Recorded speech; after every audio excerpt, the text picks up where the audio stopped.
Hello, ladies and gentlemen. Welcome to a June 20th edition of the MSP Initiative Live MSP Talk. Wow, we are right in the thick of the summer season here for this people on this side of the globe. It's been a really busy few weeks out on the road, right? A bunch of people are out at first the ConnectWise security event or conference down in Orlando. And then there was the PAX 8 Beyond conference in Denver the week after this past week. So there is a lot of people that were out and about. Coming up next week is the DattoCon Dublin event in, which is, obviously a European focus event. So just, busy month with some larger events in there. We were supposed to have some friends on from Datto slash Kaseya, but they got tied up today, no big deal. So we'll just go through some current events and, if anybody wants to chime in, all is well. So at the beginning of every one of these, we do just some housekeeping, right? MSPinitiative.com. This and every other session we've ever recorded are here under sessions in both podcast and video format. So whichever, you prefer, here they all are.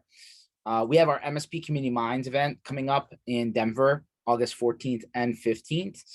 We have a bunch of speakers, as well as MSP owners who will be doing panels as well. So it's a combination of panels and workshops. We're actually very excited for this, right? We parked the MSP kind of Channel Strong tour bus from pandemic times, and this is our first, kind of education style event for the community. It is 100% free to register and attend. For MSPs, you do have to get there. So that is the part that might cost you a little bit of time, a little bit of money, but definitely worthwhile. We think for you to come out here and actually download information from minds from around the community, more than just death by PowerPoint. We want to largely push you through workshops where you'll learn things about legal and marketing and demand generation and, the creator, kind of trend that's happening today and a bunch of other topics. So definitely come out and join us. We're excited for this one. Of course, we have our block parties. This is kind of our special sauce, if you would. So we have DattoCon Dublin. If you're headed there for the conference next week, we are on the agenda for the conference. We'll be running after the welcome reception on night one, which is Monday. Really excited about the venue and the location for this one. With a little bit of a diamond in the rough. There's only so many venues in Dublin that can handle more than 1,000 people. So definitely excited for that. If you're headed down to the Taylor Business Group Big Conference, just Google it. I'm sure it'll come right up. That is also in August in Fort Lauderdale. We'll be doing a MSP community boat party, which we did last year, which was pretty cool. And we're going to do that again. Of course, in October, we have the US side of DattoCon. So DattoCon Miami. We'll be doing another block party there. And then lastly, the big one to close out the year, the block party in Orlando. Last year, we had the All-American Rejects perform during a tropical storm. We were able to move things from outside to inside, and actually it was pretty memorable. So stay tuned for, we'll be announcing this year's act, and hopefully no weather events during November. That would be swell. Second to last, we have community offers. These are just companies from around the industry that are giving people who are engaged here in MSP Initiative circles some special offers, and then our industry calendar as well. This is just our homework throughout the year consolidated into one place. And if we're missing anything, feel free to submit your event and we will surely add it there as well. So that is all of our housekeeping. I pulled up some interesting current events from around the industry that are worth talking about. That was kind of just perusing and catching up from being on the road a little bit. So a couple of head nods out to some companies who just announced funding. Mesh, who are friends over on the other side of the ocean, based out of UK, Ireland area, just announced a seed round of 1.55 million euro. longtime members of the circles over there. Congratulations, guys. Hopefully that's the beginning of many things. Blackpoint Cyber, who's pretty popular in MSP and IT circles. This one was a big one. Announced $190 million from Bain Capital of all people who popped up in the news recently, as well as Excel. So where did Bain Capital come from? They were part of some rumors around the industry around ConnectWise and Thoma Bravo looking to potentially sell ConnectWise and all of the pieces around them to somebody. Bain was mentioned as one of the companies that exited that, if that's true. But here we go, $190 million to Blackpoint. Congratulations, guys. I'm sure that will be an interesting run there. And then lastly, Blumira announced $10.3 million round. Again, another security company in MSP land. So definitely congratulations to those guys. Basically just trying to support everybody around the community. And we all know that outside money is no stranger to MSP land at this point. A couple of announced, things that popped out from the last couple of weeks, right? So was at PAX 8 Beyond. Was a great event. Was their inaugural conference for anyone who was following it. It was supposed to be back in 2020. It was originally Wingman 2020. And then, of course, we know what happened. So got postponed and then relaunched as PAX 8 Beyond. This was a 2-dayer in Denver last week. And I believe they're at the same venue for another 2 more years. The Gaylord Rockies, right there near the airport. So in Denver. Like I said, was a great event. Was there myself. PAX 8 made a bunch of cool announcements. Along this, kind of relaunch of the marketplace 2.0, if you would, where that's going. And they also announced a bunch of new features that will just be included in the marketplace, probably towards the end of this year, beginning of next, including your own, kind of marketplace that you can launch a mini one for your own company, a quoting tool that can be, used and then processed, and deployed and provisioned, which is pretty cool. Some security aspects to some of the stuff they announced as well. Some pretty cool announcements. So check this out. I think these guys, have been cooking up a bunch of good things. I think there's something like 1,000 to 1,100 people last week in Denver, outside of staff and vendors and everyone else. I think that was as good as you were going to get out of a first time event, which was actually pretty good. So very excited for this one to continue, and I'm sure they're planning to grow pretty well. So checked out all the announcements that these guys put out if you haven't already. I missed this one back at the very, very, very tail end of May, which is only a few weeks back. It looks like Kaseya announce a partnership, right, where they're going to be able to do cybersecurity insurance. And I guess they announced this back at their event last month. So I know other people in the industry have done similar partnerships. Intriguing, right? Because we always talk about how the insurance industry is driving, potentially the changes around, what could be regulation, stuff like that. But definitely see if this is something that helps you. Again, very interesting to see the partnerships happening at like the, kind of SaaS platform level in MSP land, and whether that helps or keeps prices down, makes it more affordable. You won't know until you go through it. Of course, we heard Cork, which is, about 60 days ago, something more or less came out, which is, Austin McCord, former data founder, is or original data founder is probably the right way to say it, was involved in that one. That's being kind of angled more like a warranty than insurance, but I guess similar outcome potentially. So that's another one in the space that seems to be making a little bit of a splash. Well, if this one, I guess, comes at no surprise. Everyone over the last, 3, 4, 5 days, has heard of Microsoft issues across all of their platforms, right? Teams, 365, email, SharePoint, etc. Right? Turns out that was a DDoS attack. So the guys here at CRN put out like a little 5 things to know. As all things, are worth saying, even the big guys get hit. I think Amazon also had an Amazon East outage out of Virginia. within the last 7 days as well. It's not going to stop, right? This is just the nature of the beast, so to say. So if your customers are wondering what exactly happened, well, here you go. It's all pretty well spelled out here. And I guess, my recommendation for anyone out there, if you're running an MSP, invest in a good status page. I think that's a trick that a lot of the software companies out there have been using for a long time, where you can connect it to a Slack, a Teams, an email, an SMS, right? You can actually use multiple channels. But when this type of stuff happens, better to communicate ahead of time if you can with your end customers. Another one that I thought was real interesting was it looks like Intel is actually dropping right? So this has been around for, I don't know, about a decade. i5, i7, i9, right? Looks like they're changing their brand to Ultra, which is, the first time they've really made a huge shift in the way that they've, been marketing their processors. So, i5, i3, i5, i7 look like they're going to go away. Next round is going to be Intel Core Ultra. And it looks like vPro will be, the vPro stack will still be around as well.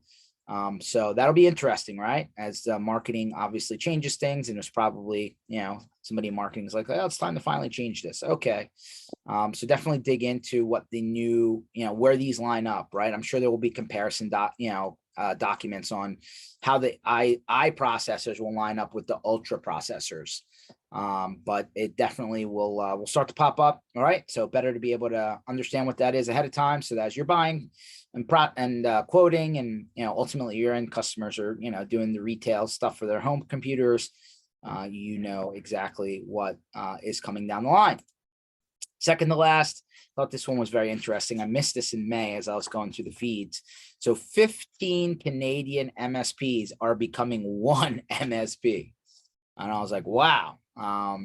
You largely don't, I guess it was, not impossible, right, that there are going to be roll-ups in Canada. Obviously it has happened, but we largely hear about this type of stuff here on the US side of the border. But here we go. The Canadians are following the path here.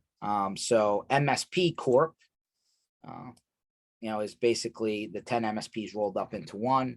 And now they're saying there's 15 MSPs across Canada that are now part of that entity. And according to this, they're going to be eyeing people on the US side of the border as well. So I guess no surprise, it finally happened. Obviously, you can see a bunch of, private equity companies involved, which, we largely hear this as platform-based companies. So here you go. I just thought that was interesting. Largely we're looking at Canadian MSPs, and voila. And the last, where I'll leave you last, and I thought this one was very interesting, was and I'll pop these guys in here if they care to comment on anything today. How you doing, guys? Was Halo, and I stumbled on this on Reddit. Halo came out and said, hey, for a 10-year period, they are not planning to take outside investment, sell the company, right? Kind of like a, the Halo way. I thought that was interesting. But as of June 13, 2023, we're adding to our contracts, will not be involved in any mergers, acquisitions, or private equity deals. We're rolling 10-year period. Well, how about them apples, right? And you start to read through the comments, and it's like, well, here we go. Look, guess I'm looking at Halo, right? So I thought that was interesting, right? They're going the other way than what we've seen in the software land on this side of the MSP sandbox. But I'm wondering if more companies will go down this road as we start to see a lot more pop-up companies kind of start to fill the void, right? For a lot of the companies that have been rolled up in the PEVC rolled up companies. So those were my kind of worthwhile things of the day. Hey, Keith. Hey, Tim. How you guys doing today? Was that for me, George? Yeah. So we were supposed to have some guests on today. They didn't pop in, so I just kind of did general industry news, and I figured, hey, I'd see who was on here and just talk shop a little bit. I have a question. I've asked Kaseya 14 times to unsubscribe me from Kaseya marketing emails. They picked us up through some stuff that we had with Datto, and it's been 14 and counting, so I'm documenting that. It's getting introduced on my playlist. Yeah, I mean, I know that there's, so like the way it was explained to me, and I'm by no means a spokesperson for Kaseya or Data, is that I think there's something like 38 companies that have now been kind of rolled into, the umbrella that is now Kaseya. And each one of those has a different marketing email system that were never merged. So when you actually put it on subscribe in, it goes, my understanding is it goes to a human being where they actually have to go in and like find you in all the databases across all the companies and then like remove you or whatever. Or at least that's what I think's happening. So there's, I don't know why. I mean, I can imagine why they haven't merged it. Maybe it's just, every company had so much involved in whatever CRM or emailing tool that they have. I mean, at some point, I'm sure it's going to have to roll up, but I assume that takes time. That makes total sense to me because it's just been interesting. It's like a game. It's like, okay, I need to take a break. Let's unsubscribe from Kaseya. And again, Datto, no, because we have some stuff with Datto and we're definitely getting them, differently. So it's what you say makes sense. I hadn't thought about that. Thanks for that. Yeah, no, I mean, it comes up pretty often. I mean, I appreciate, as a guy that, started MSP land, came into vendor land later down the path, throughout my journey. I get it, right? We all get the dozens of emails, maybe even more, and you're just like, hey, I don't have time for this. Unsubscribe, right? You hope that it works, and totally agree with you that it should. At the end of the day, like, emails are a part of the game, right? And so, by the way, so are phone calls, right? And like, I guess I have a philosophical, comment with some people from around that sandbox where they're like, don't call me, don't email me. If I go to an event, what does that mean? And I'm like, hey guys, like, if you go to an event, you're going to be emailed, you're going to be called. That's the name of the game, right? Like, the event doesn't happen for free. Somebody has to pay for it. Those people are largely vendors, and like, they need to get something out of it too, right? Like, I think that's a fair ask or understanding. But you can also unsubscribe, right? And like, as long as unsubscribe works, then I think it should be okay. I guess, Tim, in your case, it might take multiple unsubscribes, but yeah, no, I totally understand the, and it's like, your events and, people contact us because to us, the majority of the content of the presenters is interesting to us. I mean, so that's, that's why we're here. But yeah, if you go to an event, go to a show and talk to people at the booth and what have you, and yeah, you expect to get to call back from that. So I have no problem with that. I just think, like, put yourself in the shoes of everybody who's like, well, how do I get new customers, right? Well, there's a lot of ways to do that, but like, usually, like, I said it was 22 way back in the day. It was like, hey, it took 8 touch points in order to get somebody to conversation. Now, I was going off the understanding it was 22 touch points until it gets somebody to a conversation. At PAX 8 Beyond last week, they said it was 28 now. So like, that's really difficult. That's a lot of touches. I mean, that takes a lot of effort and a lot of time and a lot of expense. It's just, it's getting crazy. And so, like, I feel the pain, right? Like, we want to make those organic as possible, but like, at the end of the day, like, how many social media things you have to run into, how many emails you have to run into, how many phone calls you have to run into. Maybe I send you something in the mail. Maybe I found you at an event or 2 or 3 or 4, right? Like, it takes time.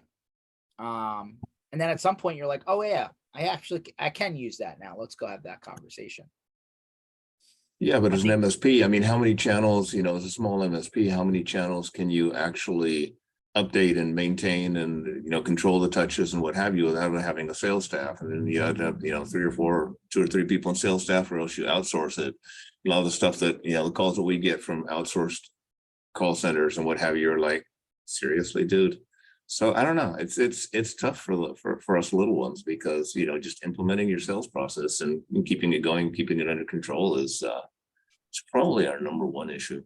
Yeah. I mean, for whatever it's worth, right? Like, nobody wants the overseas or foreign call, right? Like, like, in the same token, a lot of people, like, there's a psychological part to this, right? Like, somebody who's making a lot of outbound calls need to be conditioned that the majority of those people are going to hang up or not reply, or maybe just get voicemails all day long. Like, you almost have to like condition people ahead of time that, hey, listen, like, it's going to take time, but just keep at it, right? Kind of thing.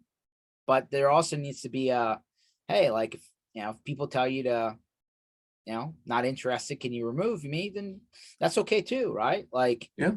single digit percentages, right, on all of that work. But if you do enough volume of it, it actually can come back.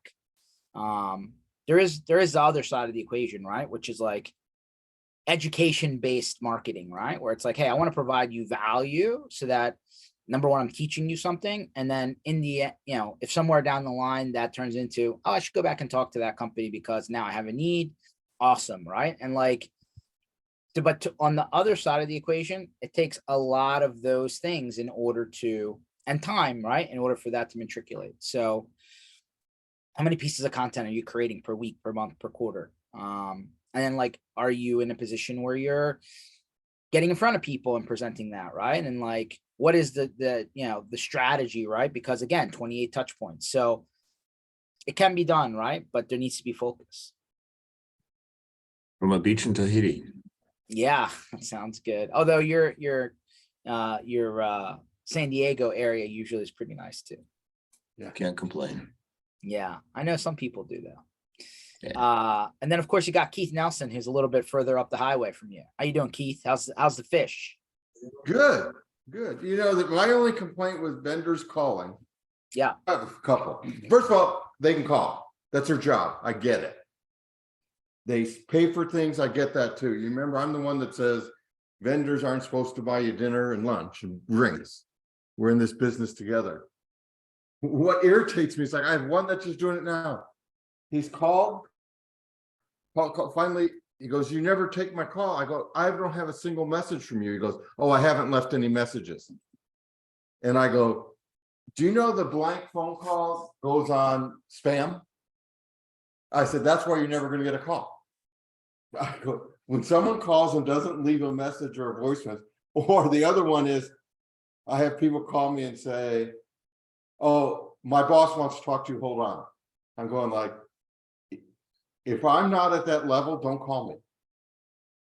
I get that. I mean, listen, But if you want to call me, could, and say, let's go. We should write the unofficial, like, rules of the road, right?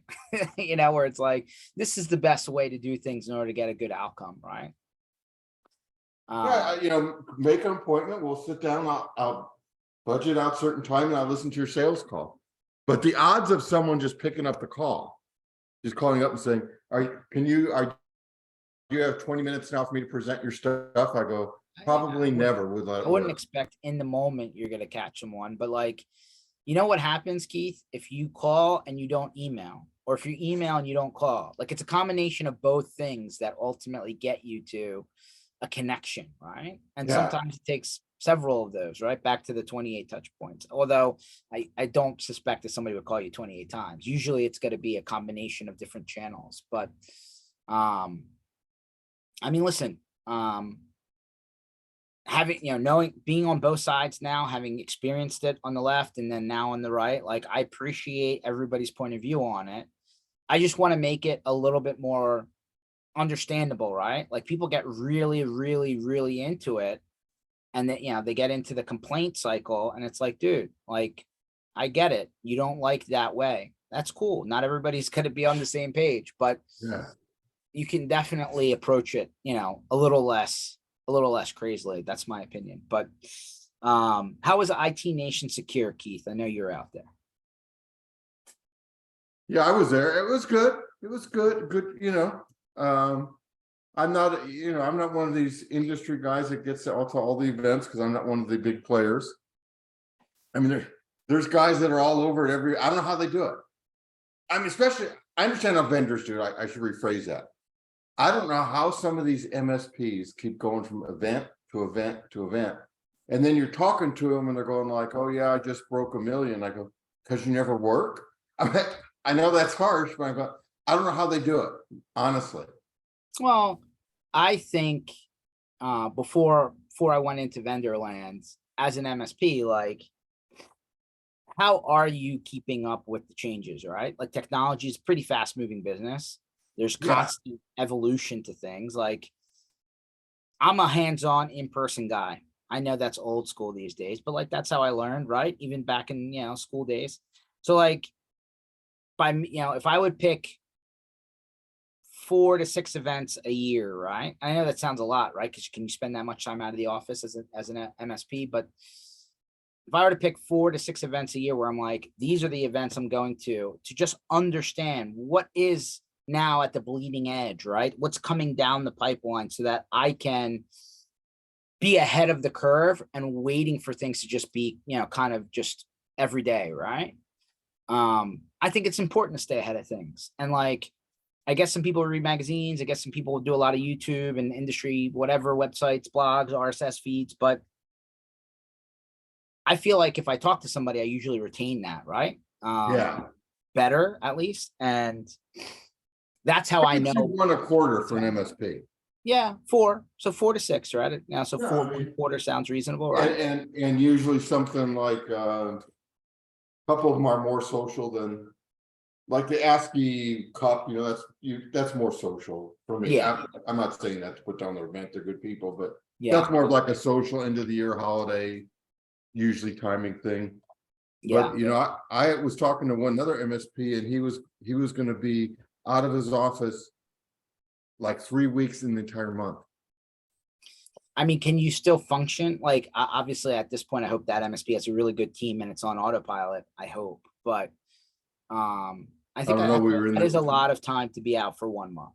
We were in a peer group and I go, he has Yeah. twice as many employees with half the income. Yeah.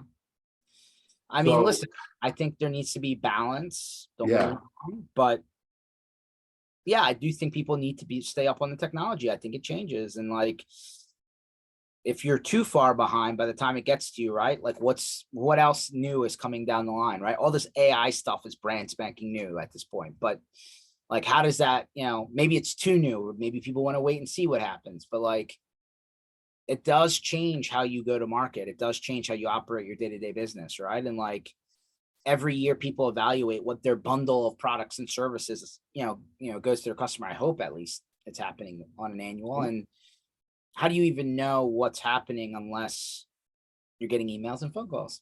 I don't know. How do you learn outside of an event? Well, I still have my teaching credentials, so I'm involved in like the university the university system putting together curriculum, and then also the community colleges and so on. So I spend some time there, which I would converse over to a guy who doesn't do that, to probably the number of road shows he goes to. Sure. So I sit there. I think they equate in some ways.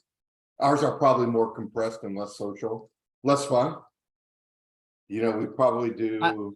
I think part of the learning is by talking to people who do what you do. Maybe that, like, if people are worried about competition, right? They don't have to be right next door, but like, isn't the best part of it, most of the events, like talking to other people, like actual MSPs who are on the ground doing what you're doing somewhere else. And they're like, hey, what's working? Or why is it not working? And like actually hearing about somebody's actual experience. No, I mean, that's how I learned a lot of what I learned. No, I think that has value. I think that's why I go like try and hit 3 or 4 a year. You hear all this, just like the beginning, there's all this news going on in the industry that may or may not be accurate, right? You hear they may be accurate and never occur. You know what I'm saying? So you're going like, Yeah. you have to have your finger on that. And you wonder, because someone started this, I think they said they didn't like Kaseya's marketing, can't get off the marketing list. My answer is really harsh. Stop sending email till you figure out your damn system. Yeah. And it's the same thing with billing, right? Okay, you can't figure out your billing, then stop taking money out of people's accounts till you figure it out. Wow, everybody has to pay their bills. That's number one. Nobody likes their billing to be wrong. 100% agree. I don't know, like. Well, if you can't get your billing right, then you just send a bill and you get paid. You don't take it out of the bank account and send the invoice. That's what I'm saying. You still get paid. I agree with that. And I'm not saying them to suspend billing operations. I wonder, like, there's layers of things, right? Time always applies things to every story, right? Like, could they have taken somebody from the development team and said, hey, there's 38 different CRM accounts. Can we figure out, like, I'm sure some of the people are using similar products, right? Whether it's MailChimp or HubSpot or whatever, Salesforce. And like, can we just create an API that ties into every, to as many of these as we can and just search for an email address? Like, that would be a cool way to approach it until such time as they actually merge it into one big system, right? I don't know. I feel like that would be a better use of time than a human being, assuming that's what's happening still, is going to 38 separate accounts and like logging in separately, searching, right? I mean, that sounds like a very analog way of doing it. I own a company as you do, and I have a simple answer, which people think are harsh. That misbehavior occurs because it's allowed from the top down. Okay.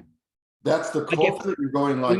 When you say top down, meaning the priority of things it wasn't prioritized enough to get it done quickly. Right. Someone made this conscious decision that this was less important than that. I got you. And then you go, well, then you know what? Stand up and be proud of your decision and get beat up over it. Yeah. Somebody's unsubscribing 38 times. I can imagine that's, a little frustrating, right? But like, I think at some point they just need to communicate that that's happening, right? Like usually when somebody's consolidating the billing system across their companies, they're pretty loud about it, right? Hey, we're making a change. Things might not be 100%, for a little while until we smooth things out. Okay, well, at least you got you made an announcement around it, right? Yeah. I don't know if I can't recall a single time somebody's like, hey, we're consolidating all our marketing systems. I've never heard that message. Yeah. I think it has to do, people screw up. We screw up all the time. I mean, that's business. That's why we're paid the big bucks. You like my sarcasm? But my first thing is I'm on the call to Union Hall, right? Yeah. Me. We have this issue. We're going to resolve it. I'm in there in the trenches with you. Done. It's not, I don't think it's a matter of how many mistakes you make. We all make them. It's how you handle those and how you show empathy towards your end customer. Yeah. So if somebody came out and said, hey, it's going to take us 12 months to consolidate all of this. In the meantime, right, we're going to do our best, but like, that's the expected timeline. And by the way, if it really is 38 separate marketing systems and it's going to like 12 months, kind of aggressive, to be honest with you, to kind of get it all in one place, but like they got to start somewhere, right? If that's the example we're using, but I hear you. Communication's important, I think. Yeah, I just think it's a matter of how you handle it and how upfront you are and how much. It's not always about. It's about letting people know you're concerned. Just we're all in the experience business. You and I have had this discussion where we get in these tech rooms and people like to brag how technically astute they are. That's not our business. Our business is experience. Why do you buy a Porsche or a Mercedes or for the experience? It's not a better car. I get that. I think and 100% agreed. As by the way, I'm sure I was just talking to somebody right before this call where they're like, yeah, I took my car into the dealer and like everything was supposed to be included for the term of my lease. And then all of a sudden, all this extra stuff started coming out where I had to start paying for stuff. And it's like, wait a minute, why did I sign this deal if it turned out to be something different than what I was sold? But I think the other part of unsubscribing, and I'm not trying to pick on Tim, but just big picture, right? Like there are some emails that you do want to get, right? If you unsubscribe from everything and then all of a sudden something is communicated, you didn't get that message because you unsubscribed all. And then they come back, they're like, well, you unsubscribed. That's why I didn't get them. Like there's a catch-22 to it, but yeah, but I mean, you have 4 or 5 different varieties of email. You have notifications and what have you, and then you have marketing, and then you have technical notes and what have you. Question is it granular enough to select, hey, I do want this, I don't want this? Yeah, it takes 6 seconds to blacklist the domain on our Exchange server, but there's certain things you want to receive. They're just 3 emails a day from different Kaseya components, pushing product is clogging up my inbox. So it's not a big deal. And as Keith says, you receive stuff and what have you, but it's just interesting to me. It's more of a game right now with them because I just want to see how I can get the stuff that I want and try to diminish, it's kind of a battle, do I win or not? Probably not, but yeah, what the heck. Yeah, no, I get that. And like, do I want to hear about billing notices? Probably. Do I want to hear about, security related things like notices? Yeah, probably want to hear about those. Do I need content marketing every day? Maybe not every day. It's, got a little bit of a balancing act for sure. Definitely intrigued, right? About, so like you hear a bunch of companies that I just said, I don't know if you caught this earlier, where they all got funding, right? Could be anywhere from a couple million to 190 million at Blackpoint. And then on the opposite side of the arena, it's Halo coming out literally on their webpage saying, hey, we're going to amend all of our contracts to say that, we're have a rolling 10-year period where we're not taking any investment. What do you think about that? Well, good look. It's interesting to take a look at least from our perspective. It's there's a lot of change out there, and I don't know whether Keith agrees, but customers ask about that from time to time too. They say, well, how long will you be available? If they're doing a refresh, they're doing new projects, they're opening a new location and what have you, it comes full circle, and you need to reassure them that you're going to be here and or not. And so that Halo thing is interesting. I'm going to spend a little more time on that. Go ahead. Yeah, it is. I saw that. That was an interesting strategy. I don't know enough about the company to make a intelligent comment. Like you're going, is their product mature? Maybe it is. I'm not saying it isn't. I go, is it mature enough to self-fund? In our business integration? It's a good question. It's a good question. I think part of the challenge is twofold, right? Does the company have enough in order to scale properly where everybody's getting the resources they need timely, right? I think that's always the growth challenge. And then on the other side, it's, hey, like, I want to understand that what I bought today is how the company is going to run for a while, rather than all of a sudden the rules change overnight and now I got to deal with a whole new thing, right? I wonder if more companies, because there's a lot of startup companies right now in the sandbox. I get that question often, actually, and like we're not super new, right? And I'm like, people do. I would say probably about 40% of the time, somebody will ask, "Oh, has anybody invested in this company?" Or like, is this company being sold? Is there any PE or VC in here already? Right? Like, it is being asked on a quasi-regular basis. Do you ask that question? We get asked that as an MSP. We get asked that. Who are your investors? We're leasing software that runs, and we get asked. I get it. I mean, that's a legitimate question, and a legitimate thing to be concerned about. And I think there's a balance. And I've had these discussions, which is one of the things people have asked me. Are you worried about this company? And and then we start some talk about, oh, this one's 50 cents cheaper an agent, and you start going through this thing and say, labor's our burden. You're in business, that, right? Everything else is dirt cheap compared to labor. It's just that part keeps getting more and more expensive, I think.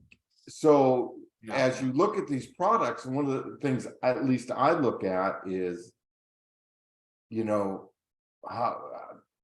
how much does it integrate? Not is it $2 more an agent? Because one time a tech has to touch it, I've lost money. No, that's fair. I think the part that people always get hung up on, Keith, is two pieces. One, I signed an agreement and I bought your product based on the terms being X. Oh, I get that. Somewhere along the way, it turned into Y and Z, right? And like, do I still want to stick around? The rules of the relationship have changed.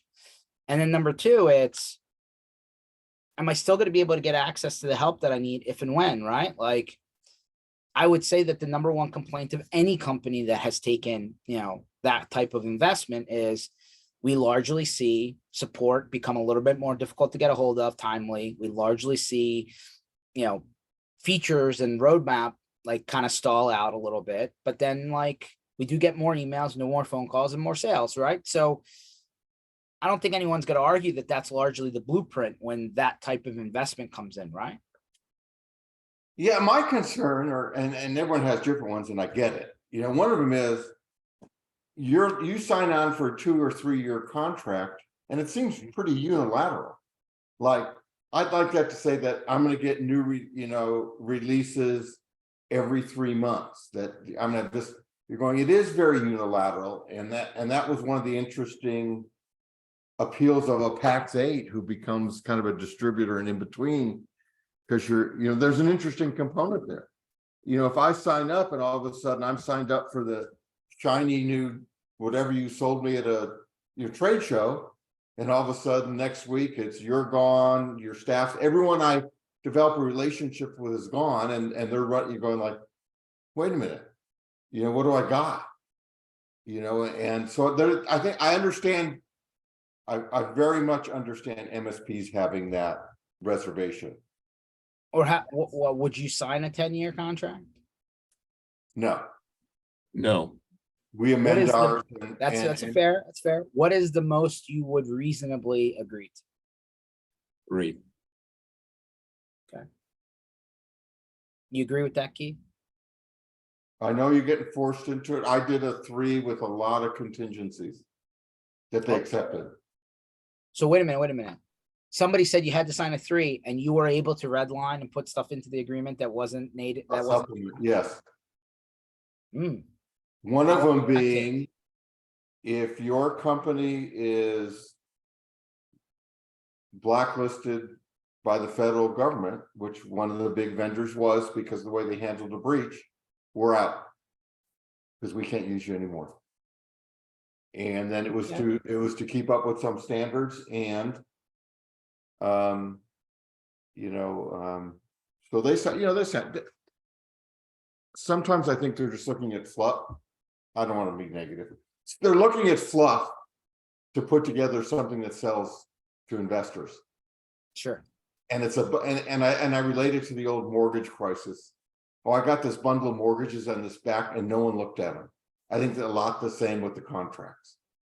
I think some people are buying contracts. I got these 10,000, 10 million, contracts, and I'm not sure how well they're being scrutinized.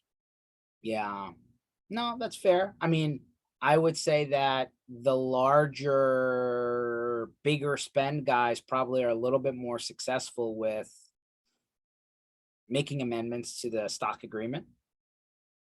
It always takes a long time, by the way. Like, it turns out, hey, I'm ready to buy, but it's going to take 4 months for, your legal department to agree, kind of thing. But I wonder if that's going to be more and more adopted, right? It's like, well, it's kind of where this Halo thing came in. It's like, hey, you need to put in here that if you're acquired, I'll be released from my contract, kind of thing. And it's like, that's interesting.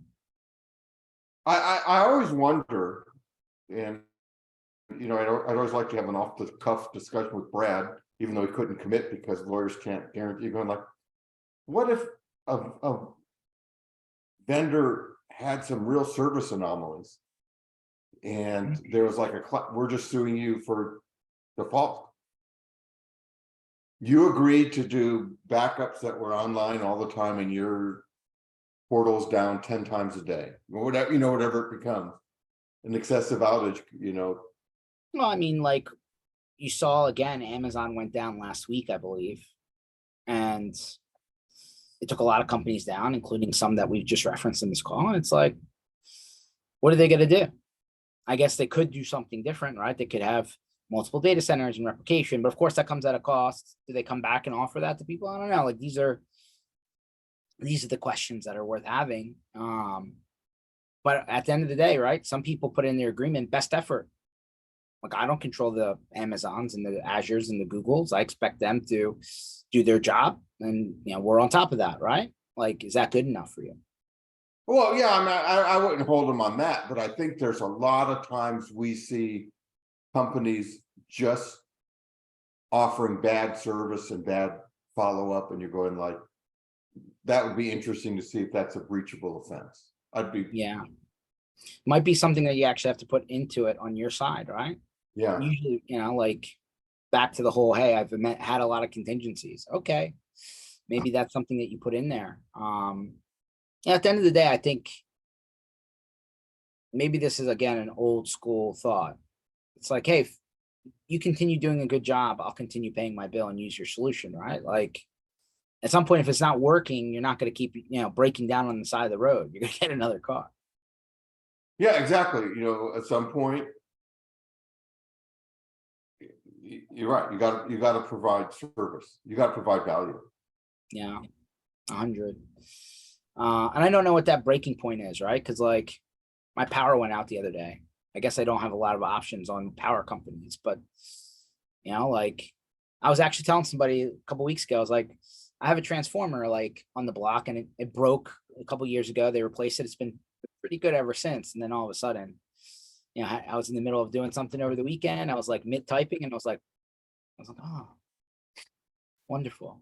Thank God I have a battery backup unit on my computer, but I was able to save that document. But yeah, that was fun. You need solar panels on the roof and a 10 kVA auto switchover unit in the garage, and you're basically off the grid, even though you're in sunny California. I was definitely talking about I just switched to natural gas, right? From oil heat. I know that's an odd thing for you people in California, but and I was like, oh, now I can put in like a natural gas generator, right? And have that kick in as like, the backup plan. But I don't know. If it keeps happening, it's definitely worth a shot. But the solar panels aren't cheap either, right? Let's be honest. I wanted to put a generator in, but the guys came by and they took a look at the house and the yard and everything and said it's not going to work because code says you can't produce more than X decibels when you're X number of feet from your neighbor and your yard and exhaust and all this stuff. So that's why we went to solar panels, battery things. Yeah, it was much more expensive. It was only like 8 or 9K for the generator, and the rest of it just like it's at Tesla. So, but yeah, it works really well. So we're at peace of mind. That's good. I'm glad to hear that Tim can keep the batteries running. I just like any major emergency, right? The cell phone towers and the internet carriers have the same problems too, right? They got to power all of their stuff and like their backup power is only going to go for so long either, right? Exactly. And he lives in California as I do. All of a sudden, our energy companies in California, who was going to be the leader in solar, are saying, we're not going to buy back your electricity at a reasonable price anymore. Wow. That kind of blows. And they're charging pretty big grid fees. Yeah. And so talk about the rules changing, right? Like, a lot of the times when you do the math on how long it takes you to make your money back on the solar, it's like 10 years or something, right? Like it's not a short period of time. My house was 14 years and I can only get 10-year guarantee on panels. I'm going, something doesn't make sense here. So then all of a sudden they switch the rules and they're like, oh yeah, now we're not going to buy your power. Like buying the power back's part of the value prop now. Yeah, because we bought our panels in 2013. We had a 20-year guarantee on the panels. We had 20-year guarantee on NEM 1.0. So we're good until 2033. After that, Keith's guess is as good as mine what's going to happen, but we're grandfathered in under 1.0, which was a good thing, which we didn't realize then, but it's been good for us anyway. But yeah, it's getting more difficult with the changes as the power companies don't want to take it back. Yeah, we're city, we're not SCE, we're City of Riverside, municipal power. And they're the ones that got the waiver from the PUC. I wonder, part of the problem with solar, isn't it like it's very expensive to store energy once it's been captured, right? Isn't that the crux of it? At a macro level, yeah, not at a home level, it's not too bad, but at a macro level, like at a grid level, yeah, for sure, that's the issue. Yeah. Yeah, and then somebody was like, why don't they just put solar panels on the top of the electric cars? And I'm like, there is one. Oh yeah, I was gonna say, I assume it just makes the car so heavy that it's kind of it's a car now. I actually think it's cool. My son says they're a scam because he's a Tesla fan. I think it's it begins with a PF, I think. You'll see it on Facebook every once in a while. It's kind of a cool looking car. And it's one of those ones, give me 10 grand and get in line and hopefully we'll deliver you a car in a year. Yep, pay and wait. Like everybody else. Let's hope that they actually make it and give it to you and your $10,000 doesn't disappear, right? Yeah, Yeah. it sounds like the Tesla Roadster, which people forgot about years later. Yeah. But if you read his book, he talks about that was the car that was gonna be the first car out, Yeah. was the Roadster. Yeah. It'll be, I keep on bringing up the, that trip to Prague for that Enable event, but where like nobody had a solar car or electric car and it was all just diesel. I was like, this, I remember this feels good. Yeah, I mean, I don't know, like you hear both sides of it, but is there enough electric available so that people actually, like everybody, if everybody did have an electric car, is there enough power available to actually do it? Everybody Not in says no. California. Everybody says no. I don't know. Yeah, I think you're talking about going nuclear. And like, when was the last time a new nuclear power plant was built in this country? It's been 30 or 40 years. I mean, it's not been recent. They're going up in California, talking about refurbishing San Onofre, which I heard something was like 12 times over if they kept it up open. Wow. Yeah, it's just ridiculous. But yeah, I think that's the only, source that's available.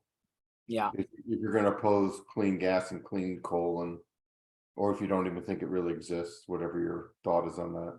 Well, I mean, I think California was the first one that said, what was it, 2030, 2035? I forget the year, where they're like, no more gas cars available, or trucks, or both. I think it's two separate dates. For sale, right? Doesn't mean that you can't stop driving your car. It just means you can't buy a new one. I think. Yeah, that's If you have, concerning. That's concerning on the docks. yeah, if you have a lot of money, just buy a bunch of Ford F-150s and stick them in a garage, and they'll probably double in price after 2030 or 2035 if that happens. So that might be a good investment. But yeah, what you're saying is right. The Yeah. grid can't Could you support all the imagine? electric cars, and the majority of people can't afford to buy them. So it's like, yeah, God. Could you imagine? They say the car instantly depreciates once you drive it off the lot. You just buy some cars, park them, 0 miles on them, and just let them sit. Yeah, it could be interesting. It's not that far away, right? We're talking about No. in 10 years. So you only have to wait for it to be like a 20, 30-year investment. Yeah, we're using UTRs, electric. You've seen they're automating and making clean the ports in LA and Long Beach. And nothing comes even close to the capacities that were promised. I mean, it may get there. It's not. It's causing an extreme burden now. Yeah. The weight, they don't take the weight capacities that they thought they could in anything. So they said Pepsi took delivery of the Tesla tractor trailers, and they said that a fully loaded up tractor trailer can only go like 100 miles on a Tesla tractor trailer, and like they were like, it was supposed to do 300 miles. That's a big difference. Yeah, so it's concerning. Yeah. Well, time will tell whether all of this power is going to be available in time for all these laws to kick in. But as all things go, if we get 10 years down the line and it's not, I am sure somebody will change it. You have to. What are they going to do? They'll have to, and it's not only the amount of power that goes into the grid. The grid has to be robust enough to be able to handle the power demands, and that's not there either. So it's not only, sticking solar panels on the desert end of the grid. It's actually the grid itself not being able to handle the amount of megawatts that are going to be required. So it's like not a complete rebuild, but it's definitely it's a huge job. I mean, and if you follow, I don't know if you follow changes the word infrastructure, right? I mean, from roads to electric. But go ahead. Improving the grid in California is probably next to. We're doing it Riverside, which is I think the 6th largest city in California. That's not that important, but they're trying to bring in a secondary line. And there's groups that say no more overhead lines in California because they cause fires. they've had that up, and then there's groups that say you can't go underground because you're going through the river bottom and the reserve. And so they bringing in a secondary line just to our grid, because we're a municipal utility, has been 14 years in negotiation without even starting the construction. So yeah, his point is well taken. It's going to be difficult to get. You can't just go past. under and you can't go over. What do? Wireless? Yeah, we're waiting for just little, wireless chargers. And Move to Texas. There you go. Well, a lot of people from California seem to be moving to Texas too. Let's be honest. yeah, they're all becoming Cowboys fans. Oh no, I didn't even want to think about that. Oakland's the first city ever to lose all 4 franchises in a decade. What, Los Angeles? No, Oakland. They lost. Oh, Oakland. Yeah. I Talk thought that about. it was on something today. I saw that and I goes, first time any city has lost all 4 franchises. It's really, I mean, and they all move. It seems like they almost all moved them to Vegas, but that stinks, man. Could you imagine you grow up and then your team moves? I mean, it almost happened in Philly back in the day. One, they tried to move it to Arizona. It's a little bit before my time, but could you imagine? That'd be crazy. Yes, I guess we can imagine, because not only were the Oakland teams moved, then you had St. Louis move back to over to LA, right? So I would think that the people in Philadelphia that are waiting on a 60,000 person waiting list still would be very ornery if the team picked up and moved. Just saying. Yeah. Yeah. And the Eagles were one of the teams that did like the whole, oh, we're all into renewable energy, blah, blah, blah. So they did solar panels in like the actual stadium lots. And then they did like the wind turbines at the top of the stadium. And then in between seasons, you shut up, all the wind ones disappeared. And like the solar still there, but like it was like maybe 50 little wind, kind of columns. All of them disappeared. I was like, wow, that didn't last long. Wow. Yeah. Well, that's Philly. You guys have a reputation. I don't know. Like all I know is maybe the math sounds good up front, but somebody needs to like figure out if it goes the distance, right? That's all. As for climbing poles, I don't think they're climbing the stadium, or else they'd have all sorts of other problems there, Keith, because like they wouldn't be able to actually, sell tickets, I think. By the way, there's a sports story that came out for you. Okay. I don't remember the exact. I got to look it up. The starting losing quarterback in the Super Bowl has not made it back in like 25 years. That's true. It's like the whole team, by the way, not just the quarterback. Yeah, I would like to break that stat. It's not a very good stat for me. Yeah, I saw that. I just thought that was amazing. And I believe the Super Bowl has only gone to overtime one time. It's just never goes to overtime. So that's another stat to think about. Well, gentlemen, I appreciate you guys for giving me your thoughts today. It'll be interesting to see like what happens between now and the end of the year. I got a couple of things in my mind that I think will pan out, in terms of predictions. We shall see, but time will, it's not a lot of time between now and December, but one day at a time. I'll catch you guys hopefully on a future one of these, or in person. That would be even better.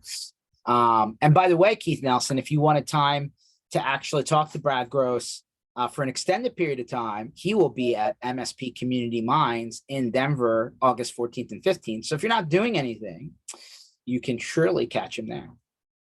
I'll have to see. I'll have to look at my schedule. It sounds interesting. And I would think that's a pretty easy trip for you from San Diego, or from Los Angeles area. Yeah. San Diego it is too. Yeah. So maybe Tim could come out and learn a few things, right? Because that's what we're doing here. Workshops on topics about things that will actually help your business. Maybe, just maybe. Perfect. August 14th and 15th. We'll try. Take a look at the calendar. All right, my friends. Thank you very much. For everyone else, this session was recorded. It's on it'll be on mspinitiative.com. Catch you guys Tuesdays, Thursdays, 1 o'clock Eastern time. And if you're headed to Dublin next week for DattoCon Dublin. You will be very happy with the little shindig that we put together. Can't wait to see you guys out there. Take it easy, Thank you, guys. George. Take care, Yeah. Keith. Bye. See ya.